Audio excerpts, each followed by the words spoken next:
Before we begin today's episode, we wanted to take a moment to do a couple of things. The first is to thank every single one of you that were a part of this year's Church Advance Conference. It really was awesome. So thank you for being there. And we want to go ahead and make sure that you have the opportunity to go ahead and get registered now for Church Advance 2024.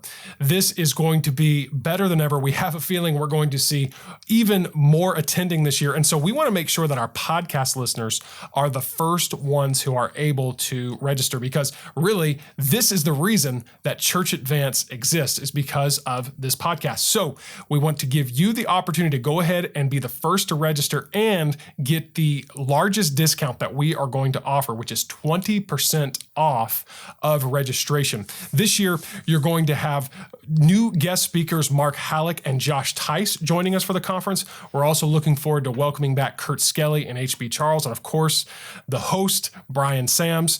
You're not going to want to miss it. And again, we want to make sure that you have the opportunity to get registered before we run out of space. And you're going to get this huge discount of 20% off, the biggest discount we're going to offer on registration if you use the code podcast at registration. And you have to make sure you do that before the end of March. So again, to claim this discount of 20%, go to briansams.com, register for Church Advance 2024, and use that code podcast at checkout. Well, we are looking forward to getting to the main content of today's episode as we continue to advance a reformation of fellowship, partnership, and gospel hope amongst Bible-believing pastors and churches. This is Church Advance with Brian Sams.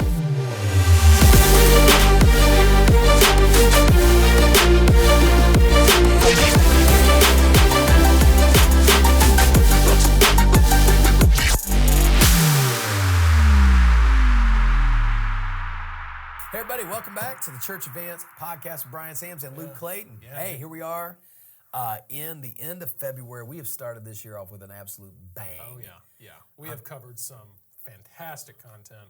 And if you have not yet, make sure that you're going back, you're listening. Well, listen to all the episodes on the feed, but especially since we relaunched at the beginning of the year here, Church Advance with Brian Sams. Oh, yeah. I mean, we're doing weekly episodes now. Yeah. We've talked about kind of the vision, the mission of Church Advance. We've gone through the transition in the translation area. We even brought Chan back on. Oh, man. Talk about the reluctant pastor. Yeah. And now we are in a content series, a couple of episodes, part 1 and part 2, talking through this idea of resting in God's plan for the size of your church. Yeah, absolutely. And so we've gone through a couple of points here to start out. The first one we said was avoiding that trap of letting others define your success. So whether that be the way you were trained, something I didn't mention in the episode, but like for me, the size of church I grew up in. I grew up in a large church. Just automatic expectation. Yeah. You know, what would you know any different if you're 10 years old? Exactly. High school. Yeah. And you didn't travel extensively in high school. What would you expect other than every church? This is church. It's my church. Exactly. So you've got that. You've got social media. And then just that general comparison game that's going to happen. And, like we said, it can happen with women looking at supermodels, thinking, oh, I wish I looked that way. But on the other hand, it happens with pastors and looking at other churches. And we even said, man, go as far as to cut. Not to say there's anything wrong with someone who's constantly, posting pictures and showing, talking about their numbers and stuff. But if you can't handle that, unfollow. Right, absolutely. Or get disconnected from that. And I think it's worth mentioning here too, and we probably touched on this, social media for the most part, a lot of it is not true. You think about this. You're seeing the highlights. Yes. Very few people, if any, are posting, hey, had Empty a bad auditorium. Day today. And actually, I remember this. We were talking about Josh Tice. He did that back when COVID, because he was in Vegas. Got hit pretty hard by COVID in terms of the regulations. Oh, right. He had to run at one point 5 or 6 services on the weekend or something because they had all these capacity limits. And I do remember that. And I remember a lot of respect for Josh for doing this. He posted this picture of just it seemed like an empty auditorium. And, but I can't remember what he said with it, but he's something to the effect of, hey, it's not a lot, but I'm just glad we're in church. So, but for the most part, that's not what you see. That raw, authentic, that's not what you're seeing on social media. Right. You see everybody's happiest day, biggest day, most salvations. Who said 15 people left the church this week, or our church split, Yeah. or Yeah. we're off by 50 this weekend? Yeah. You know, it's just you're right, and I Yeah. think it's a huge trap because we live there. Our world lives there, Mm-hmm. and I've wrestled with how much I'm gonna live there. I think I mentioned last episode that I'm going off as far as reading feeds. I mean, we've got a program, and my wife's working on it. I don't even know what the program's called, but she's managing responses and direct messages, and And you're just it keeps me off of it. yeah. Keeps me off of it. And that can be just the best approach for some. I mean, in general, you can talk about social media, and I mean, man, we could go off on that tangent. yeah, At some point, I'd love to revisit the. Yeah. You talk about in the best books the technology. Yeah. Whatever. that book was. Tech savvy parents. I think is what it's called. Yeah, I mean, anyways, there's a whole lot we could even discuss there about just social media, the benefits of kind of cleansing yourself from it and all Yeah, that. But right. in this context, we're talking about it from the perspective of just playing that comparison game, Yeah. avoiding the trap of letting others define your success. Yeah. And then number two that we talked about was recognizing that there is always attrition, whether that be because someone gets disgruntled, upset, and leaves, or just leaves and with no reason seemingly, or because they move away, or there's a church across town that they kind of like better, or they die. Yeah. And I didn't mention this in the last episode, but I know a pastor who, in the course of 18 months, he had 60 to 70 funerals because he has a lot of old people in his church, older people, and COVID came along and literally killed off a huge number Yeah, of so people. if in the 50 church. people die in your church and you grew by 5, that means you actually grew by 55. Yeah, So exactly. the attrition numbers are tricky. Yeah. And I think it's very unfair to yourself to not consider all those things. It's the bottom line question. Are you reaching people? Are you helping people? Is there new blood coming in? Is there, those are better questions than what was the number? Yeah, exactly. Yeah. Yeah, and we were saying how you can get focused on quantity over quality. Yes. I mean, you can have, not to criticize any one ministry, but, there are these really huge tens of thousands of people at these churches. But really, and again, maybe I'm wrong, but the cynical, skeptical side of me can't help but wonder, what is the quality of those people? Yeah, I mean, large spontaneous baptisms. Yeah. Who wants to get baptized this weekend? Yeah, I mean, exactly. And then I'm thinking of people who leave smaller churches, melt into a mega church with major marital problems, Yeah. major sin problems, drugs, alcohol, infidelity, Yeah. and you're like, there's no membership process. Yeah. Some of those things, you're like, well, who knows? Who Yeah, knows? I mean, you may have good quantity, but again, what's the quality? I think that's really important. Attrition covers some of that. So. Well, now we're moving into Yeah. and the closing quote was to spend more time growing grass than pulling weeds. Yeah. There was a lot to that, but now we're moving into the third kind of principle here, and that's accept. And this is a hard one. This is going to be a hard one to swallow for some out there, but you just got to accept that your church is not for everybody. Yeah, I mean, Aaron was here a couple months ago. The and, Reluctant Pastor, check that episode Yeah, out. maybe it was just a few weeks ago, actually. Yeah. Aaron, love him, but Aaron shared his reluctancy based upon his comparison to me. And I stood outside of his church building and said, Aaron, you're not me, but not everybody likes me. Yeah.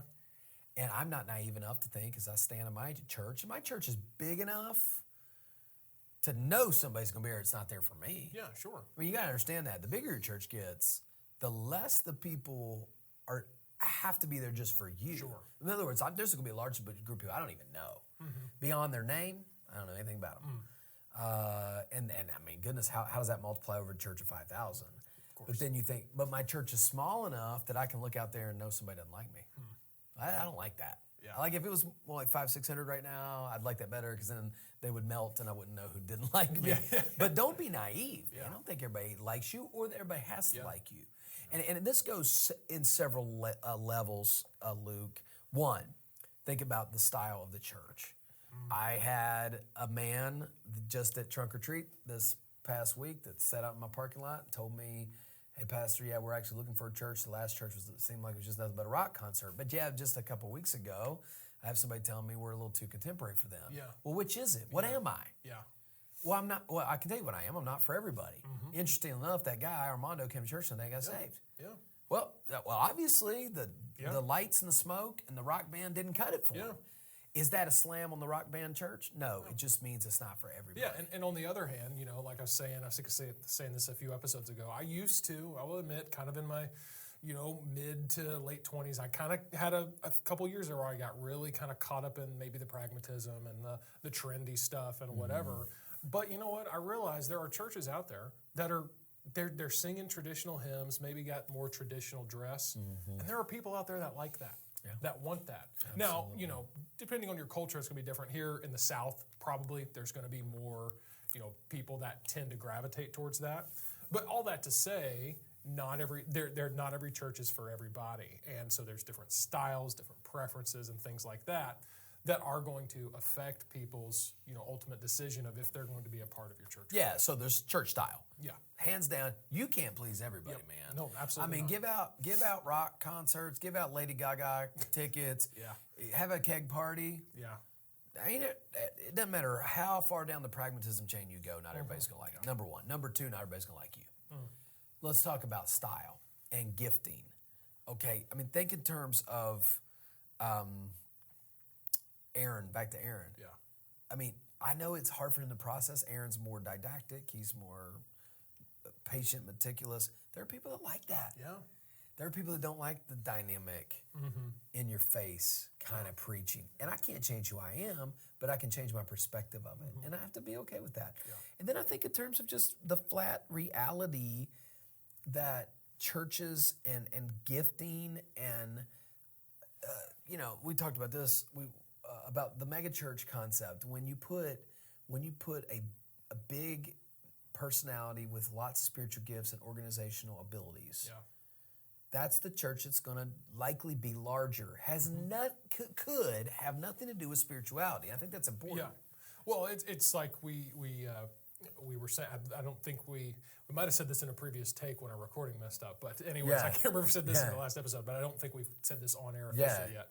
But these guys that you think of, we've talked about Paul Chappell, Right. Big mega church in the independent Baptist world. You talk about guys of yesteryear, if you will, Jack Hyles, another big mega church at the time in his day. But even you move outside of the independent Baptist world, you've got Andy Stanley, Craig Rochelle, Stephen Furtick.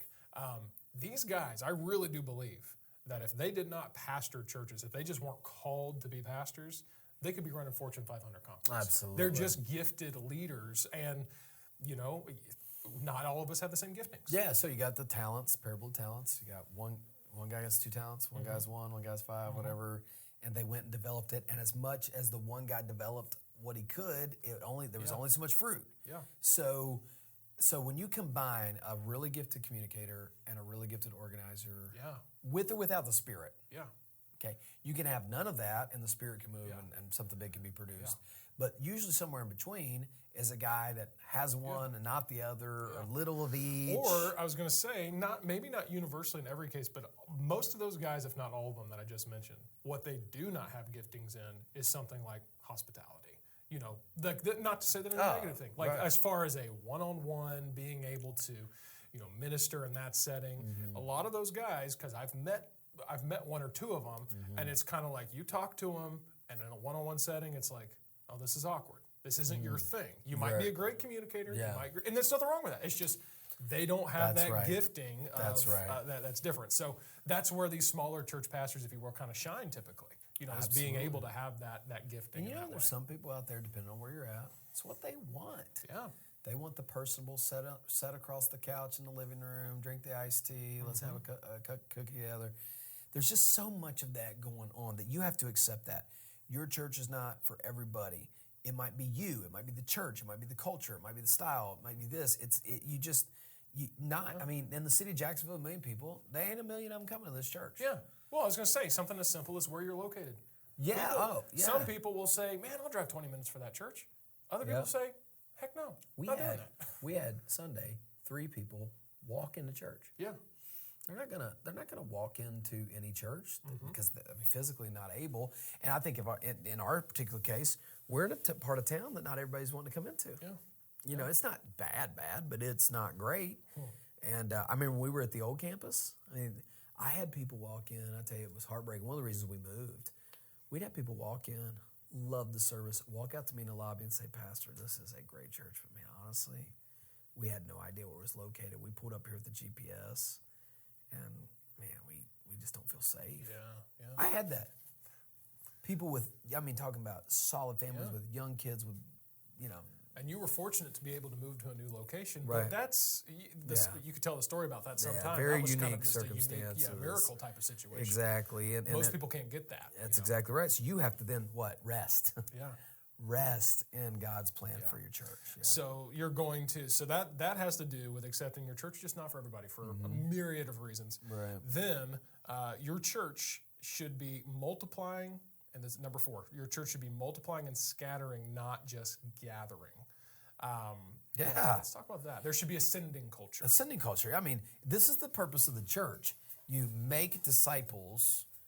And what is a disciple? Somebody who hears the words of Christ and obeys them and turns into a disciple who was commissioned by God to make disciples.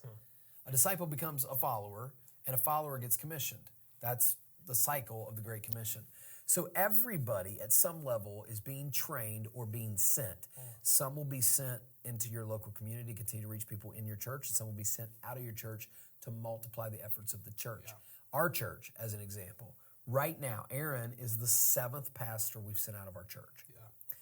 Yeah. Over 7 years, well, not even 7 years yet. Stephen Purse, as I speak, is actively pursuing a ministry opportunity. Likely could be a pastor within the next couple months. Yeah. That would be number 8.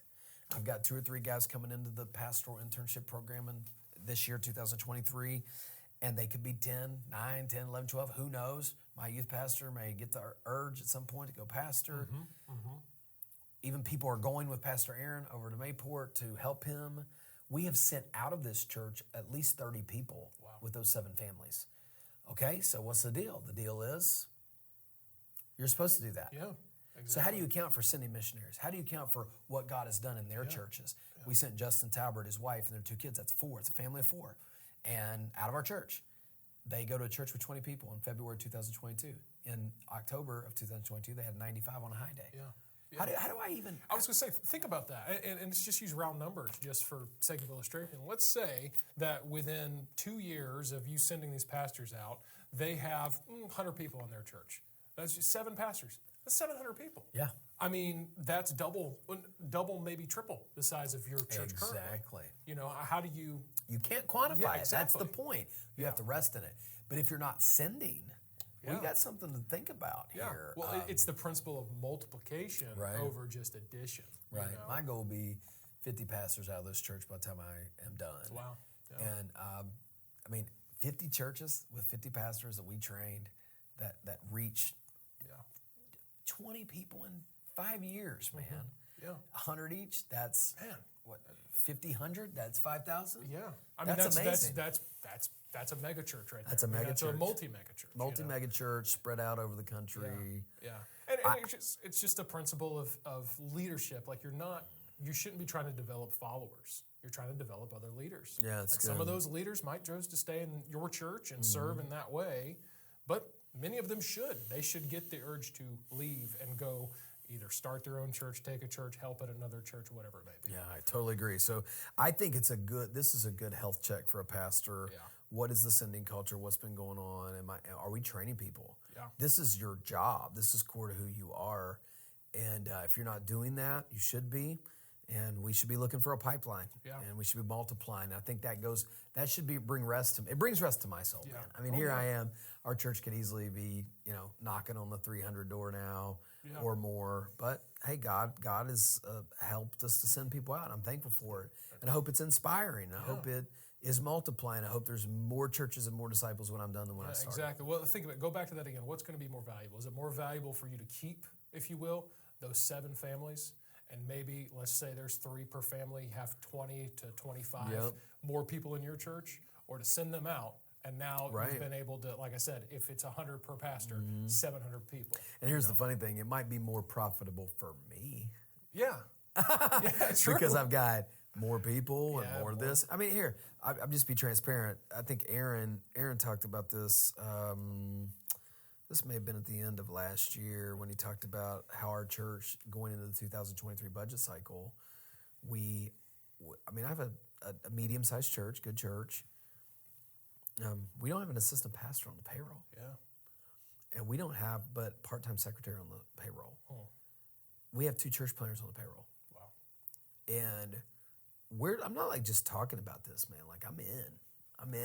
Yeah. I'm in with my life. Yeah. And our church, I mean, our deacons they're supporting me, of course, but I mean, they're wanting me to be very careful in watching the finances so that I can bring one in as fast as possible. Yeah. Yeah. So they're wanting to revisit this. So we're right now, end of February? They're wanting me to revisit this in a couple months. Wow.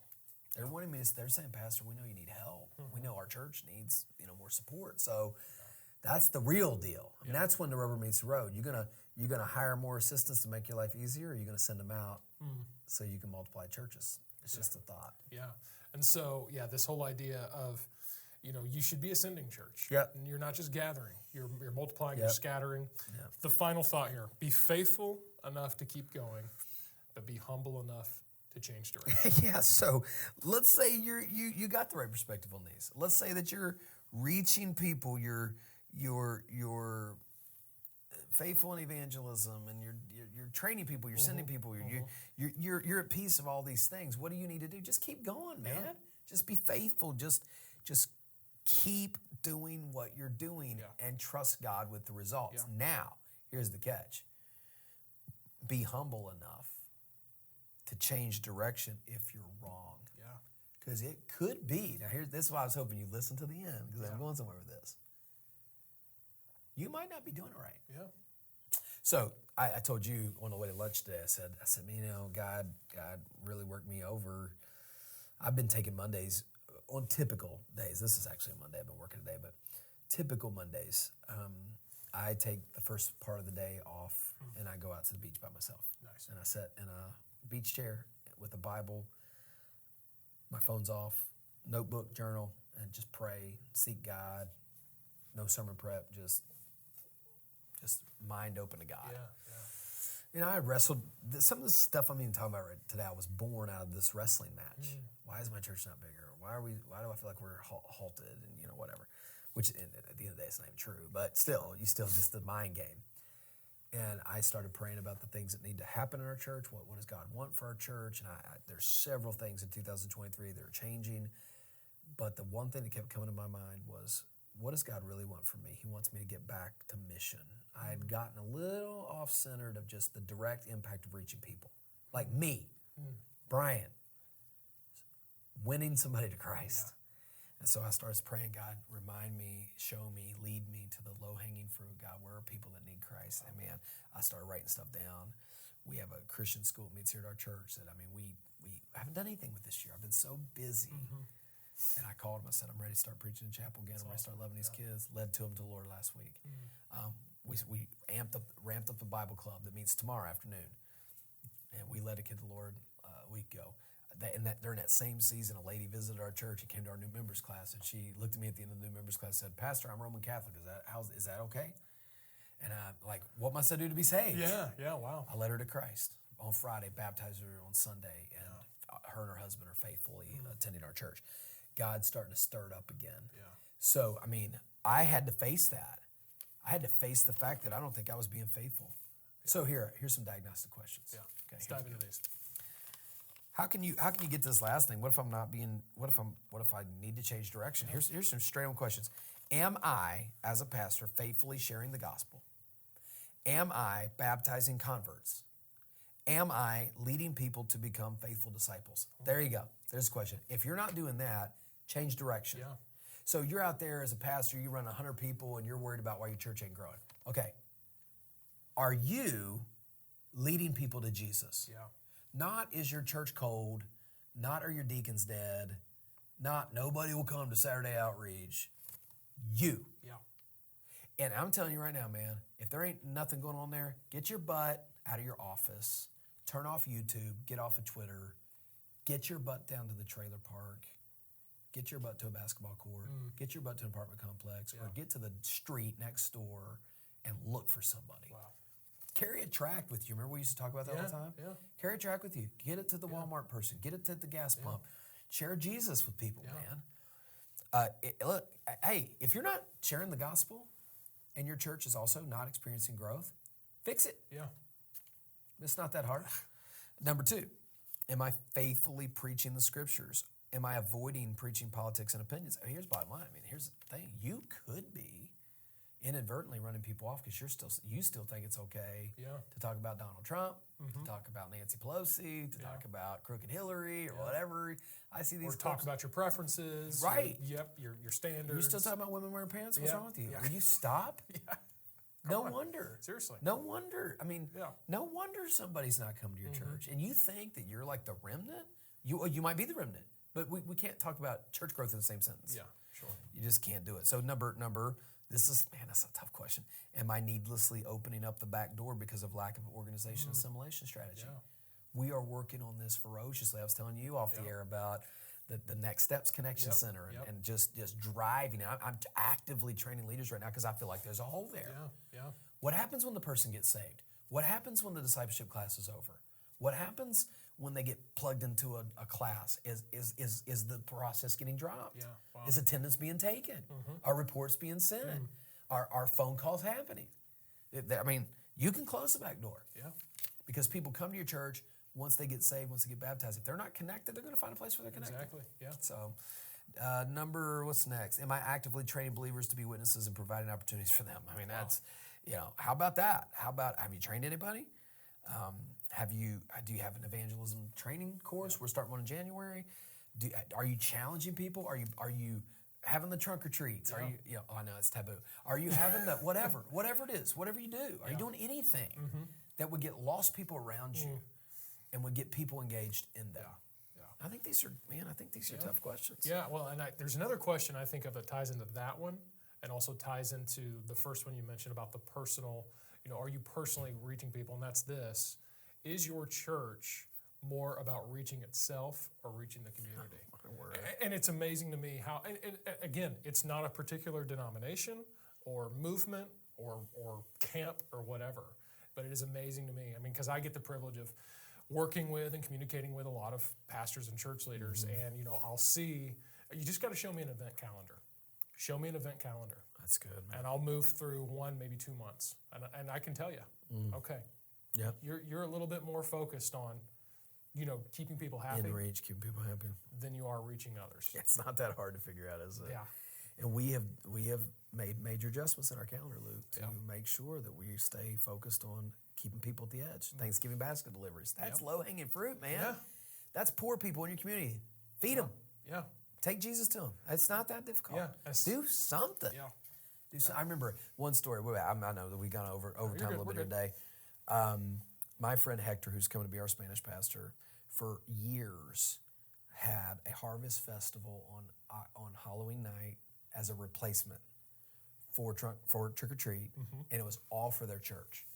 And he was asking me at one point, we're stuck here, and I was doing some training with their people, and on the spot I said, what you guys need to do? You need to drop that harvest thing. That's for you guys. Yeah. Have a trunk or treat. And I said, here's all you need. I said, you need 15 people to volunteer for a trunk. Who will do that? I mean, I'm like in a congregational meeting, just having fellowship. Got the volunteers. Okay, we probably need, who will rent a cotton candy machine? Who will run a face painting machine? Yeah, face painting. And by the time that meeting was over, it was all settled. Yeah. They had 200 guests come, over 200 guests for the first time. And their church really, when it got out of that introspection, got in the get your eyes on the fields for the white and the harvest, started changing the game, man. You got to do stuff in your church. I agree 100% with you. Yeah. You got to create a culture of visitors, guests, get them on the campus, love on them, feed them, anything. Man. And this is something we could spend all day talking about. Yeah. But I do think, I'm optimistic about this. I think that the majority of churches out there, you're actually really close. You're on the cusp of this. You're already doing something. Or things, certain activities, times of the year where you're reaching people, you're getting a little bit more outward focus. And so just shifting, again, your programming, your events to be, hey, instead of, because I get some people that are like, well, yeah, we have events that are about that, but also about us. It's like, well, why not just make them all about others? I don't know if it's that simple, that cut and dry. Right. But it can be.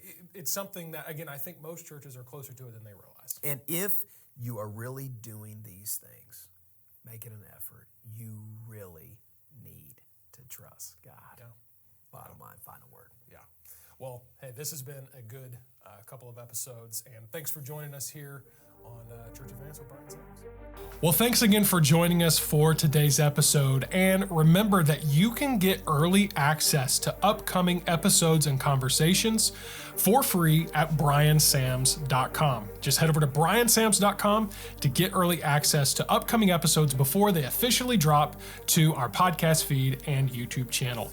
Church Advance with Brian Sams is hosted by Brian Sams and co-hosted and produced by myself, Luke Clayton, and my team at mustincrease.com. If you enjoy this content, then please take a moment to share it with your friends and let other pastors and church leaders know about this podcast. We also hope that you'll subscribe on YouTube, Apple Podcasts, Spotify, or wherever you are listening to podcasts. We want to thank you so much for being a part of our audience and encourage you to continue to join us for each episode as we continue to advance a reformation of fellowship, partnership, and gospel hope amongst Bible-believing pastors.